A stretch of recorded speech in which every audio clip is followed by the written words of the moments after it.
We have almost 800 people registered for the event. I know the opening session might not be the most attractive, so I will not speak too much, but really I'm so thrilled to join all of you, and what a crowd we are, because we have people at the forefront of policy making, making official statistics in countries. We have partners from bilateral and multilateral development agencies, NGOs, academia, and even media, with very different experiences and diverse perspective, but all united here with this passion to use data and AI for good. At the bank, we're really honored to host this Paris 21 spring meetings in this very building where everyone is greeted at the entrance by our dream of a world free of poverty on a livable planet. So it's really great. Now we're talking about how to achieve this future with the power of AI and data. I'm also very pleased to be able to join my colleagues Jim Tebrake from IMF and Johannes Jütting from Paris 21, which is really the foremost network in the world of official statistical agencies and development partners. Together, we'll be ushering this fantastic opportunity for us to explore together the role of data for AI and AI for data. This is truly a timely discussion. This morning, I was listening to a podcast by BBC, driving over, and it's amazing, this shared sense of we are already living in a fast-changing AI world. And ever since ChatGPT took the world by storm and captured all our imaginations, generative AI is no longer just a technology for a deep expert field, but becoming a consumer technology with big promises and perhaps also an equal measure of concerns. So the question is, are we prepared to use it well and to let it work to benefit all? I think as the world is increasingly focused on the arrival of the AI revolution, we really mustn't lose sight of the data revolution. We mustn't lose sight of the need to bridge the data divide so as to narrow the AI divide around the world. As we like to joke with each other in our teams, data and AI are really the two sides of the same coin. AI will never rise to its potential unless it is fueled by high-quality data, which mirrors the world and not just a few rich and big countries. The data which drives AI solutions must be, as we would like to say, trustworthy, timely, and traceable. It needs to be relevant, reliable, and reusable. It needs to be complete, consistent, and comparable. No, I can keep on going, but you get the point. At the same time, we also must learn together to innovate with AI solutions that will help us bridge the data divide. Just as we speak here now, the first of a series of World Bank data blogs focusing on data for AI and AI for data is being released. It makes the case of the transformative role of AI for development data, from evaluating data quality, enhancing metadata, disseminating data, and weaving together different data to gain new insight and new solutions. So here together, let us investigate both sides of the coin to balance the scale of the AI discourse and learn together and innovate together. I really want to be a champion for the role of the foundational data and official statistics in this field, and want to work together with all of you to help shape AI solutions with the right data and reliable statistics, with the needs of countries and people most in need of support in mind. So I really look forward to this discussion over the next 2 years. I'm seeking inspiration from all of you and really looking forward to go from here. Thank you very much for joining us. Ladies and gentlemen, colleagues and friends, a very warm welcome and good morning also from my side. Johannes Jütting, the executive head of Paris 21. It's a great pleasure for me to stand here to welcome you here as well as online to join us in actually the third Paris 21 spring meeting. Before I start, I would like to say a big thanks to our two co-hosts, to the World Bank and to the IMF. It's a jointly organized event. And I have to say a specific thanks to Haishan, to Craig Hammer, and to the whole team of the Development Data Group at the World Bank in helping us to prepare this event. Paris 21, as I said, it's the third meeting. It's the third time we convene a spring meeting. The first one was still done virtually, purely. That was done when the pandemic still was in place, and we had to do it virtually. It was on climate change data. The second one was in Basel, in Switzerland, last year. And then we had a conversation in the executive committee of Paris 21. Where should we do the next one? And then Haishan Fu kindly came up and said, you should come to the US, you should come to Washington. It's the first time, actually, I believe, in 20 years, at least since I'm the executive head, that we do such kind of a meeting in Washington at the bank. So I'm really, really very happy about this. I should say, for those of you who do not know Paris 21, what it actually stands for and what we do. Paris 21 stands for Partnership in Statistics for Development in the 21st Century. So often people say, oh my God, nothing to do really with Paris, and it's not the 21st arrondissement in Paris. It's a partnership in existing since more than 20 years, focusing on statistical capacity in low-income countries, and we do this in a partnership.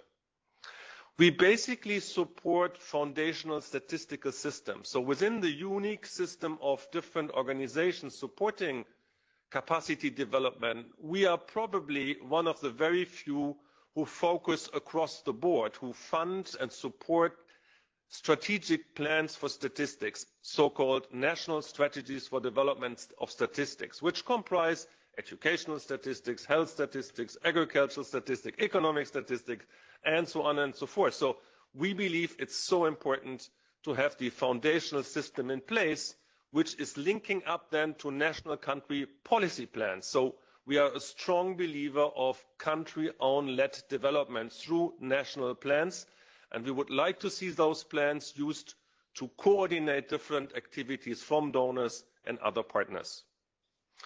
Now, the first question that can come to mind is, why would Paris 21 focus on a topic like data development and AI? In reality, you could argue, and sometimes I argue with myself, I would say, this shouldn't be us to lead on this topic. It shouldn't be us, because our focus is on low-income countries, on the low-capacity countries. So for them, maybe AI system could come in 5, 10 years. For the moment, focus on the main foundational systems, focus on civil registration and vital systems, focus on the core basics, but don't get lost in some fancy stuff, which I'm a trained development economist, we like to look at the new facets in town. So maybe AI is just a new facet in town. We try to be smart and to connect, but in reality, for some of those countries which we work, it's not the first order importance. Focus on the most important things. Now, let me give you three arguments why I would argue with myself, no, it's a good idea we do this. So the first one, and I'm speaking here, and we have this prepared for you. We have a nice little draft background paper, which is called The Potential of Artificial Intelligence for the SDGs and Official Statistics. It's just hot from the press. You can get it outside, or you can download it online from the conference website. So the first point. So why do I believe that it makes sense also for our clientele and for us to talk about this topic right now. I think it's very timely, it's on point, and it's extremely relevant. The first point is development. Well, the state of the world, if you look at SDGs, you all know that it doesn't look so good, right? I mean, we only have 6 years to go. For those of you who listened to the UN Secretary General last summer, you know about the SDG report. Many SDGs we are running behind. We are trying, if the pace continues, we will not reach them. In some of the SDGs, some at the very hardcore of our mission, the bank's mission on poverty, it's even sliding back. It's even sliding back in hunger. So there is an urgency to do something differently, maybe, that we haven't done the first 15 years. And maybe artificial intelligence, the intelligent use of artificial intelligence can help us to leapfrog and catch up. And this is an interesting aspect we should discuss. I was reminded when I was a researcher, a postgraduate at a school at the University of Bonn. So after my PhD, I went there and studied very specific issues about health insurance systems for the poor. And at that time, we also launched a program on ICT for development, information and communication technology for development. And at that time, 25 years ago, there was a lot of people very, very skeptical about it. And they say, shouldn't do this. No, it's not really relevant. Mobile phones for poor doesn't make sense. That's only for the rich people. Now, 25 years later, arguably, the mobile phone revolution has been more beneficial to poor people than to rich people. Many people have, the lives of poor people have transformed using mobile phones, not only for using it to make calls, but to make payments, to make insurance, to make many, many other things that we haven't ever dreamed about. So maybe artificial intelligence will just be the same, like we have seen in the ICT revolution. That's one point. So the development angle. A second point is data and statistics. And here I just want to repeat what you just said, Haishan, and I steal a little bit what you and I think Olivier from your team said. Of course, data and statistics is so crucial for artificial intelligence. There are two ways of looking at it. There is the artificial intelligence for data and data for artificial intelligence. Now, for those of you who are much more into the statistical production, I think we have some people here from national statistical offices. Artificial intelligence for data has been used for years, I would say, even not for decades. This is something we have been doing quite a lot. It's now more and more used. It puts out the data more quickly, more granular. This is an important part. Arguably, though, the other part, data for AI, is something that we should specifically look into, in particular through the lens of the role of official statistics. Because as you mentioned, what we feed into the systems, garbage in, garbage out, or whatnot, is central of what comes out of the algorithm. And we will hear later on specific issues how the quality of data makes really a difference. And here maybe this could be a new role of official statistics to relate to ensure the quality of the training models, of the training data, to ensure that the outcomes are in line with the expectation, with high quality. So in that sense, Paris 21 is really well placed to be part of that conversation. And last but not least, I wanted to say the third argument why I believe that Paris 21 should now speak about this is the P of the partnership. And I think you also said it, Haishan. Paris 21 is a partnership of international organizations, of national statistical offices, of national governments, of NGOs, of the private sector. So it's a very diverse partnership. And each of our partners might have a very specific and different look to the use and misuse of AI. And I think bringing you here together will help us to hear different perspectives. Which brings me directly to the objective. This meeting, if you come here to get answers, I'm sorry you might get lost. I'm sorry you might get really lost, because I hope you get slightly confused home. And slightly confused is good, because it incentivizes you to continue the debate, to look what's going on. I think what I learned with just the few months I look into this is The challenge is to ask the right questions. If we use these new tool forms like ChatGPT, it's a real challenge to ask the good question. It's not to come with the answer.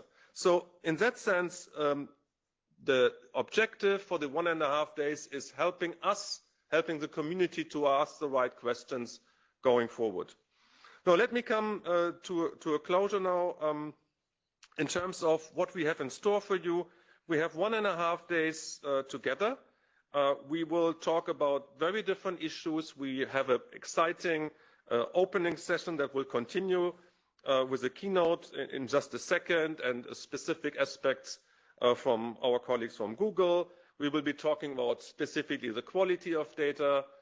We talk about AI helping us in decision making. We talk about a very important topic, trust, which is so essential in a polarized world, in many societies where we have seen the polarization of different groups. What AI can fuel to this further. So how can we prevent this? How can we use it for the good? And so we have really a very exciting program ahead of us. Let me just, before I close and hand over to Jim, can we just see the results of the polling? I believe you are a very optimistic group. We asked you, wow, this is wow, this I think gives some energy into the room. I think you are optimists. This is very good. So nearly 90% believes that AI is an opportunity, not a risk. So without further ado, I thank you for your attention, and I'm looking for a great 1.5 days with you together, and thank you very much.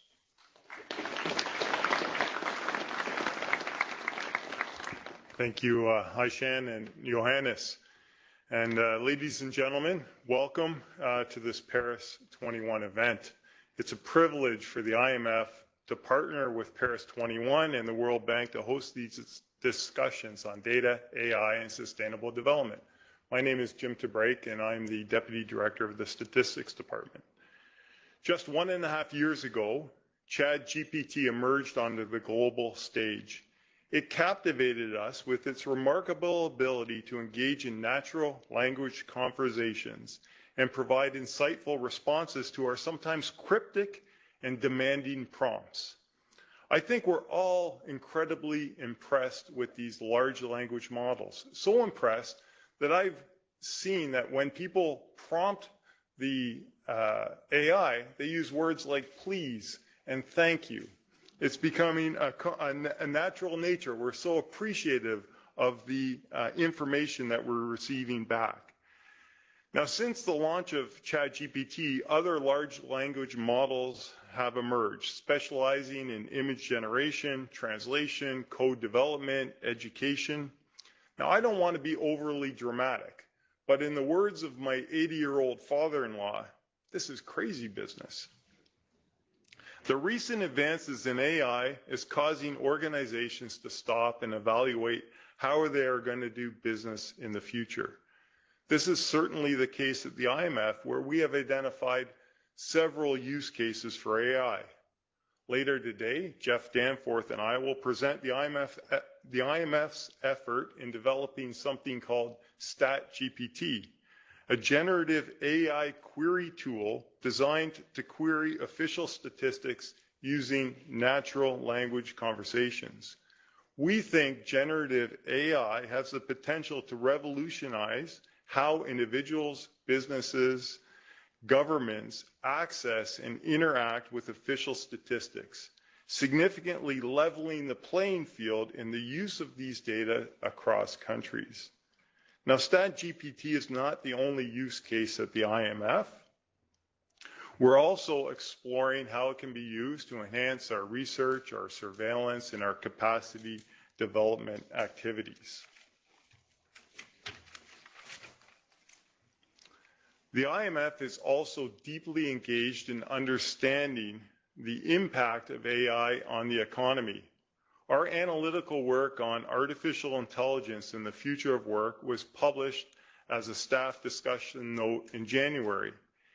It examines how workers of different genders and educational backgrounds from different income groups of countries will be affected differently by AI. Now, amid all the excitement, we do realize that the utilization of publicly available AI tools does come with certain risks. So to address this, we, like many other organizations, have developed internal guidelines for the responsible use of AI by staff members. I'm certain that across all the organizations represented here today, there are hundreds of use cases being explored. Our goal today and tomorrow as private sector representatives, policymakers, national statistics offices, international organizations, civil society, academia, is to discuss our experience and insights and explore how to harness the power of data and AI to not only shape our organizations, but a brighter future for everyone. Broadly, I see three questions that we have the opportunity to explore over the next day and a half. First, what does AI imply for development? When I think about AI, I can imagine a world where everyone, everywhere, has equal access to first-rate education services, healthcare services, financial services, market opportunities, where inequalities are reduced and social inclusion increases.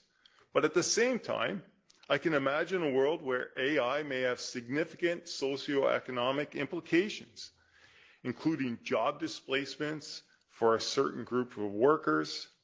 So our discussions need to focus on how to maximize the benefit of AI for all while mitigating the transitional costs of getting to our preferred future. Second, in what ways can we leverage AI to unlock the transformative power of data and improve decision-making? Imagine a world where everyone, everywhere, can quickly access and process vast amounts of data to identify patterns, trends, correlations that might not be immediately apparent to human analysts. This can lead to deeper insights and more informed decision-making. AI can help level the playing field in the access and the use of data. The keynote address tomorrow by Wolfgang Fangler, CEO of the World Data Lab, will explore the world of tomorrow and how we might harness data and AI for better decision-making and for just-in-time policy advice related to development. Third, how can we ensure that the data used to train and deploy AI systems and the data accessed by AI are accurate, representative, and ethically sourced? Trust is everything in the world of data. AI has the potential to improve accuracy and reliability of national and official statistics. AI has the potential to provide immediate access to the world of official statistics for everyone. AI has the potential to allow us to talk to data. But AI algorithms can be black boxes. Ensuring transparency is key. We need to push AI to show its work so that we can evaluate the quality of the information that magically appears on our screen. I'm looking forward to our sessions on strategies for harnessing AI for good and building trust in AI.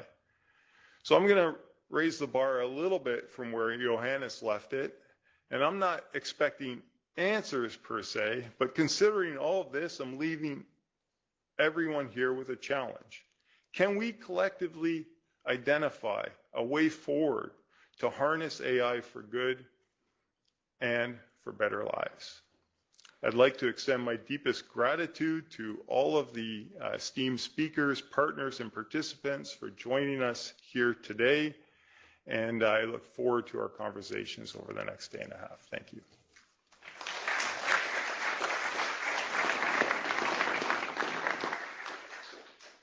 It's really my big pleasure, Indermit, my big boss, and the World Bank Group Senior Vice President and Chief Economist, Indermit Gill, to give us his keynote. Thank you, Haishan, and thank you, Jim, and to Johannes and you, Haishan, for inviting me to this discussion today. I think it's the most important discussion that is happening in the building today, just so you know. So you are in the best room in the house. Okay. So how important is it? So this is what some of the smartest folks in technology are saying. Sundar Pichai of Google says that AI is the most profound technology humanity is working on, more profound than fire or electricity or anything we've done in the past. Sam Altman of OpenAI says addressing climate change will not be particularly difficult with AI. So I hope they are right? But my worry is that we have a lot of work to do, of really hard work to do ahead of us here if we are to achieve grand promises like this. So right now, there are major limitations to be overcome, and data is a crucial piece of that puzzle. I think that we are making progress, but Haishan and Jim, I feel like we are making progress too slowly. So consider the most obvious limitation, right? So there are 7,000 languages spoken across the world, yet the internet is written only in English, or mostly in English, and a couple of other languages, right? So that's a problem, right? Because generative AI tools are usually trained on internet data, so access to these AI tools is likely to be limited for now to those who speak the data-rich languages. And those data-rich languages are essentially English, Mandarin, and Spanish. So in other words, these AI solutions are likely to be out of reach for people who need them the most, because most people in the world actually don't always speak English, Mandarin, and thing at least as their first language. Okay, so but I'm getting quite a bit ahead of myself here, and I'm going to try to start at the beginning again. And I'm going to stick to my notes because my notes were written by some very smart people who are in this room. Folks like Craig Hammer, folks like Olivier Dupreez, Siddharth Dixit, and Joe Ribello. So what we'll try to do is, because I'm not going to do a good job of it, we are actually going to post these comments on the web afterwards, right? So let's start at the start, and let's look at the AI revolution itself, which has occurred, which has essentially gathered speed over the last 10 years or so, right? So if we, the first thing I think is that the AI revolution is actually taking place much faster than the general purpose technologies got mainstreamed in the past, right? So for example, if we economists like to sort of think of 4 main general purpose technologies. The first one is steam power, the second one was electricity, the third one was information technology, and the fourth one is generative AI. And when I did some work for Wolfgang Fengler, when he was leading a report on Europe 4.0, so we actually looked at these data fairly closely, and what I found was, and I'm exaggerating a bit, that steam power took about 80 to 100 years to actually get mainstreamed into production and consumption. Then came the second GPT, which was electricity, and that took about 40 to 50 years. And then after that came information technology, and that took about 20 to 25 years. You see where I'm going with this, right? So it's getting halved each time. So if we sort of believe that case, and if you do believe it, call it Gill's law, because you haven't read it anywhere else, or you haven't seen it anywhere else. But then that means that AI will actually be coming at us at around twice that speed, which means over 10 to 15 years or so. And we are already halfway through that. So it's coming very, very fast. Okay, so back to my notes. So think of AI as a 3-legged stool, right? And these 3 legs are data, computational power, and algorithms. So in a blog that Wolfgang and I published a few years back, we called it the ABC of AI. So A was algorithms, B was big data, and C was computational power. But we could have as easily called it ADC, where D stands for data, right? But you know, we started to scratch the surface in that report, Wolfgang, and I think that everybody should at least talk to Wolfgang if you don't read that report. It's called Europe 4.0, and it's on the World Bank's web. Okay. Now, these three legs, the A, B, C, or ABC, they have made the AI revolution possible, right? So the first is that the algorithm leg, which is essentially neural networks, have been around for 40 years, though we have seen sort of big improvements over the last few years. The other two legs, computational power and data, have really come into their own over the last 2 decades, right? So you may be more familiar with Moore's law than with Gill's law. It states that the number of transistors in microchips doubles every year. That explains the explosion. That explains the explosion in computing power. That has powered the AI boom. So the A part is doing well, algorithms. The part on computing power is doing well. It's the data part that is not doing well. Okay. Now, so I'm saying it's not doing well because it's not keeping pace with the others. It's not like there hasn't been progress. It just hasn't kept pace. It's just not growing at the same pace as that. So even though a similar explosion in the production, availability, and the types of data has created another boom, all of this has also, helped to speed up the AI revolution. The problem is that if you think of these three legs of the AI revolution, one of these legs shorter than the other, or much shorter than the other. So I won't keep you in suspense on this one. The answer is yes, and as a result, the stool is wobbly, and it is Haishan and Jim's fault, okay? Because they have not been working fast enough. And if you keep working with them, Johannes, it'll be your fault too. Okay. All right. So the stool wobbles now because the data leg is weak for much of the world, right? And it's not for lack of data in general. By the 2030s, humanity is expected to generate 1 yottabyte of data every year. That's 1,000,000 trillion megabytes every single year, more than what I can wrap my head around, right?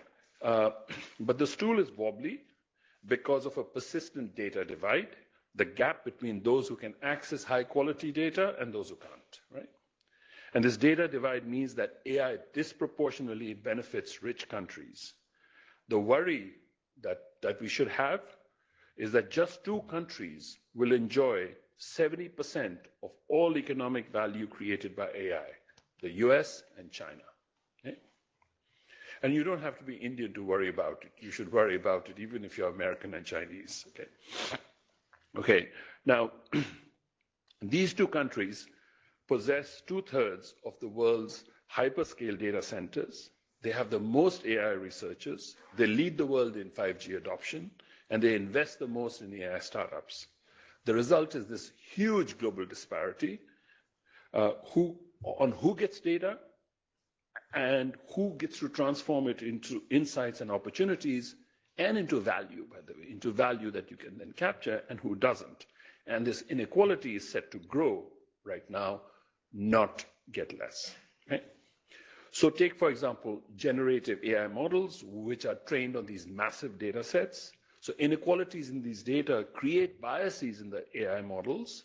The insights one might draw from the data of developed countries are not necessarily the insights you derive from developing country data. And if you remember that almost half of the world is still offline today, in the world's poorest countries, 2/3 of people lack access to the internet. Okay? So they lack access to information technology, the previous GPT. By the way, there are people in the world who also lack access to the GPT before that, which is electricity. Okay? So you have to sort of make sure that everybody at least has electricity, right? But that's not the topic of the discussion today. Okay? So these huge segments of the global population are not creating data to shape AI, to shape AI solutions. And in poor countries, we cannot rely on the data and the AI models developed by rich countries, not always at least. So that's because most AI systems are mostly task and context specific. They can only handle a specific task in a workflow. Different models are needed for different tasks in a workflow. So AI thus actually needs to be trained with data that best reflects the context in which it will be implemented. That context needs to be digitized. It needs to be converted into data, basically. And we have to bridge this digital or data divide to get to pro-development AI. Yeah? All right. So here, actually, I'm pleased to say some progress is being made in bridging this divide. So AI is actually helping to close the data divide in developing economies and generate value for national statistics offices.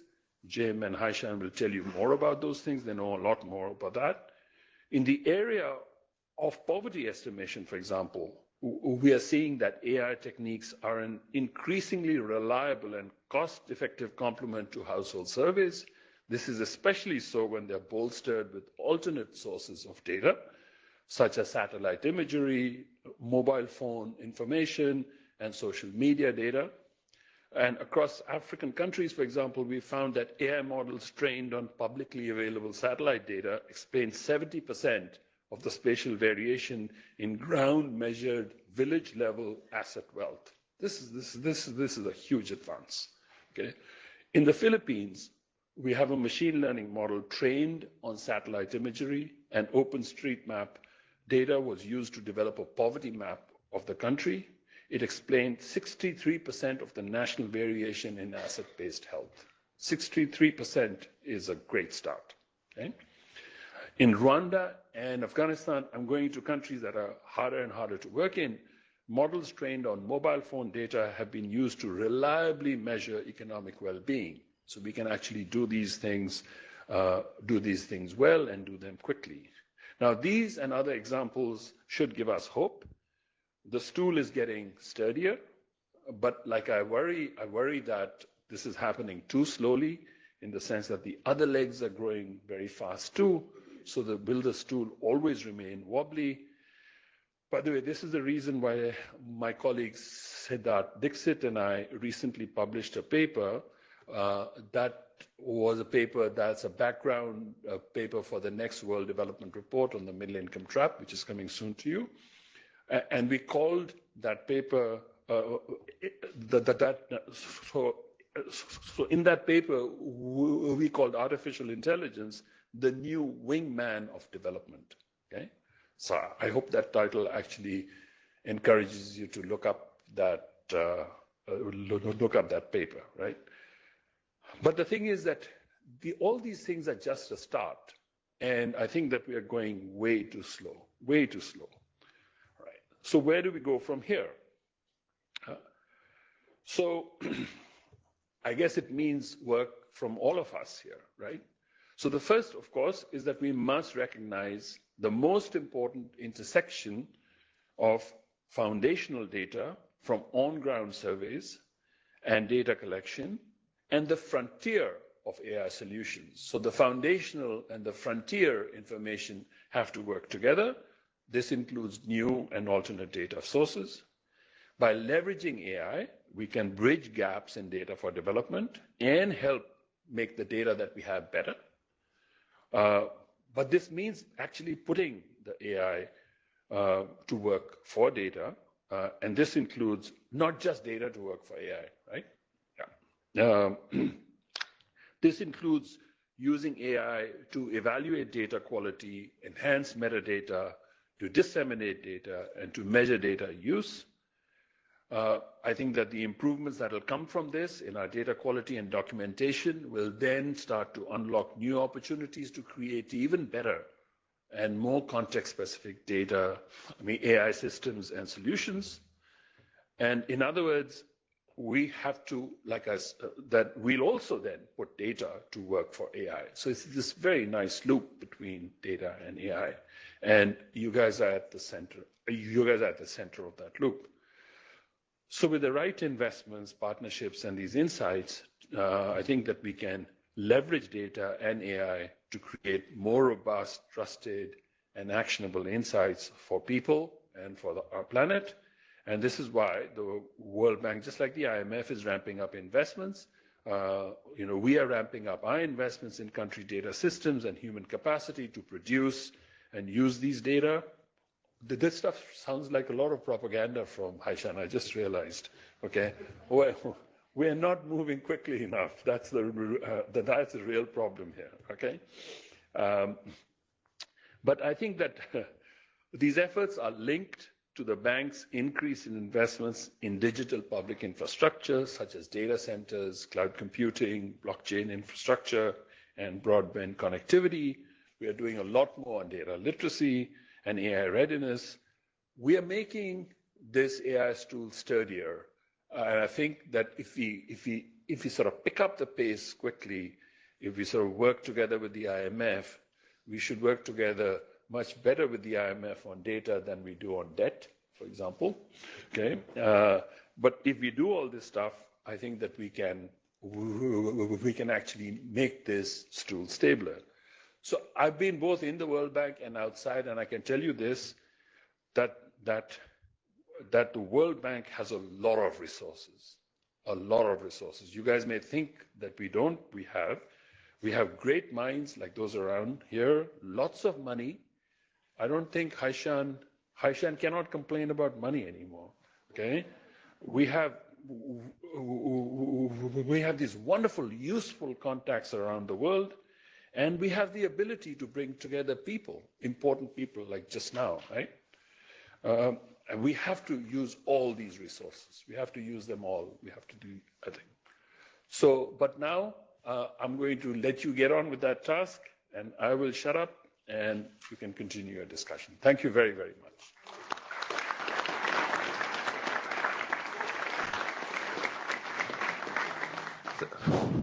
Thank you so much, Indermit. This was an interesting, thought-provoking, honest intervention.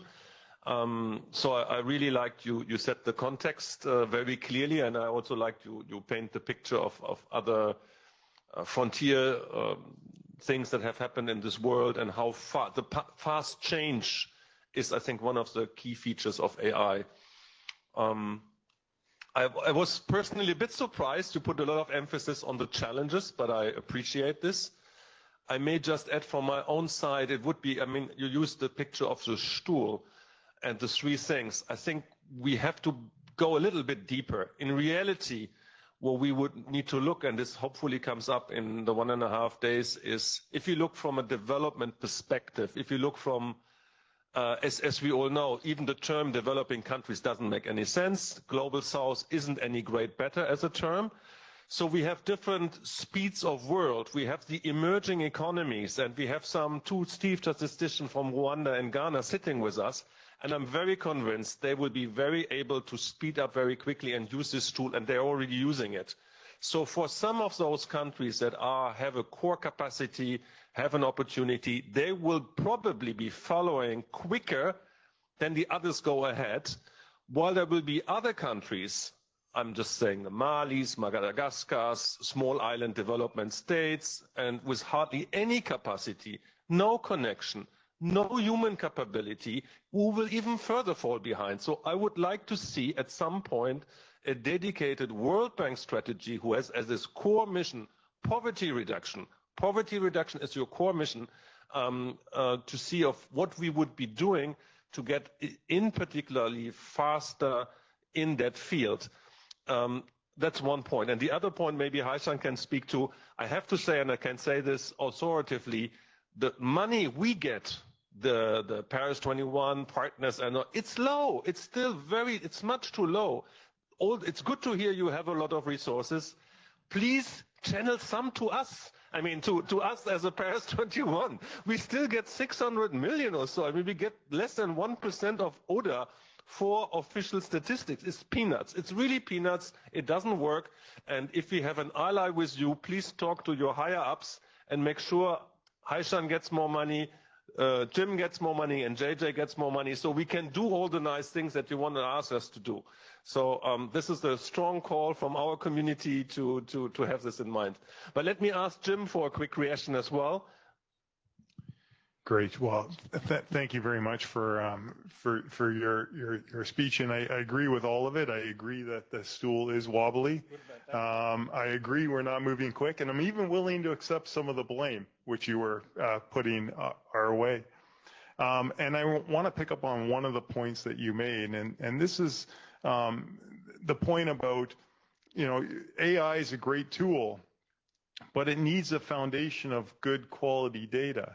And I think we can't overlook that if we want AI to be used by all and for all, we need a big effort globally on developing the data infrastructure in countries. The data in countries is not very accessible. A lot of that data is buried in PDF reports or Excel files, and nobody knows how they were created or where they came from. And all that is valuable data. Is just not accessible. And even AI would have a challenge accessing that information. So our first step, I think, is a massive effort globally to do a better job structuring our data and making it accessible to these fabulous tools that are being developed. And then, and only then, we'll be able to draw some of the insights that you were referring to. And we need to move quickly. And I think that's a point that certainly resonated with me. Thank you. Thank you very much. Haishan? And then I give the floor back to you, of course. Thank you, Johannes, for making a case for all of us. It's always great to hear from my boss, and thank you for introducing the Gill's law. What I take from your keynote are two words: fast and slow. This is our challenge. While the technological advancement is moving so fast and ahead of us, we're still really slowly catching up. So this is, as a development bank and development agency, it just really pushed me to think what we need to do. This is another angle that I think we should really stress, is that to bring those transformative power to our countries, client countries, are we at the forefront of this technological application? So I would vouch, not only in terms of finances, but really a commitment for us to create this microcosmos of transformative technology innovation inside, so that we can connect with the challenges, the issues need to be solved in our client countries with the right approaches that we can indeed invest in and support in our countries. So our own capacity is critical. Our own vision and thinking is defining. So if you want us to go faster, then we need to have that basic capacity. And at the same time, our innovation should be really keeping in mind our client country's current resource constraint environment and the kind of AI solutions and data technologies that will benefit them the most at this time of age, so that we can expect the gap will narrow, but rather than enlarging, as Johannes said. Indermit, few thoughts from your side? Yes, sir. So actually, let me address the question that you raised, Johannes. You said that I focus too much on the challenges and not enough on the good things that are happening and so on. I'll tell you why I did that. I did that because in general, what we found is that the folks around the room here, I mean, in general, organizations like the World Bank and the IMF, I feel like I should speak for the World Bank, but I think that I can also speak for the IMF. We tend to do very well during crises. We tend to treat matters urgently when there's a crisis at hand. Okay, that's great. There's going to be lots of crises around the world. The problem is that, at least at the World Bank, I find that we don't get a sense of crisis until the crisis is in the United States. Okay? So, for example, when we had the global financial crisis, the World Bank moved with lightning speed. When we had the COVID crisis, the World Bank moved with lightning speed. When you have a debt crisis somewhere else, we don't move fast. So that's the reason why I was mentioning the challenges part in the sense of saying we shouldn't wait for a crisis to move on this one. And there could well be crises on hand when it comes to AI and so on, in terms of the vast disparities in terms of who gets to capture the value of advances in these things. We were talking to some Indian entrepreneurs, right? And, India wants to sort of work much more on the services side. And that we feel like they feel that they can actually get a lot of development advance by through services. What these businessmen were telling us was, wait a second, take the example of Zomato, which is the I guess it's the Uber Eats of India, right? When you have to have human intervention for a Zomato transaction, what happens is that you have to pay a certain amount of money for it. Let's call that 70 rupees, right, per transaction. Now, what they find is that they can cut that down to 40 or 35. But they do that by replacing the person on the other side of the call with AI. Suddenly now, rather than a semi-skilled or a skilled Indian who's going to get that 70 rupees, you actually have OpenAI getting that 40 or 35 rupees. So they're capturing the value there. These are changes that are happening at lightning speed. Okay? And I feel like we don't see them here because, we tend to sort of feel the crises around us a lot more. That's the reason why I mentioned the challenges. There are great opportunities too, I agree with that. You said that, look, well, it's like the global south, it's all one world, et cetera, et cetera. That's nice to talk about. That's not the reality, okay? So, for example, if you look at, so I think part of the reason why we feel like that, Johannes, is because we set a goal of poverty reduction at an abysmally low level, initially $1, and then it became $2.15 and so on. And we've made a lot of progress on that one. The world went from more than 2/3 of people living under that line to just about 6% of people living under that line. But at the same time, if you sort of just raise that bar just a little bit and say, how many countries cross the threshold into what the World Bank calls high income, which is also a very frugal threshold of around $14,000 per capita per year. And we say, okay, let's take a look at the last 3 decades, right? 34 years since 1990, 34 countries actually cross. Great, it sounds very great, 1 country per year. You add up their population, and it doesn't add up to the population of Pakistan. So it's kind of like saying, at least when you measure the progress of the world using the second criteria, if the only thing, the only progress we had made was that Pakistan had crossed over into high income, right, which would have been a good thing, right?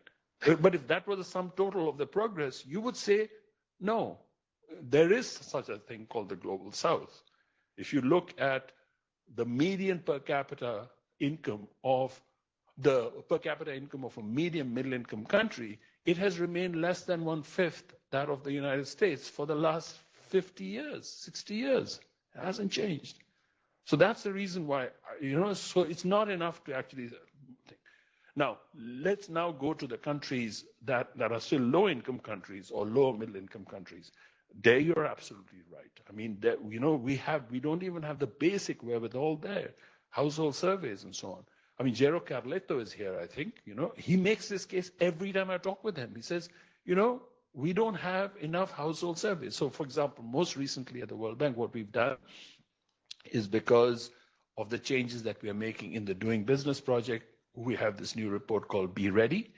As a result of that, what we are doing is that we are buttressing the information that we get from experts with firm surveys, enterprise surveys, okay?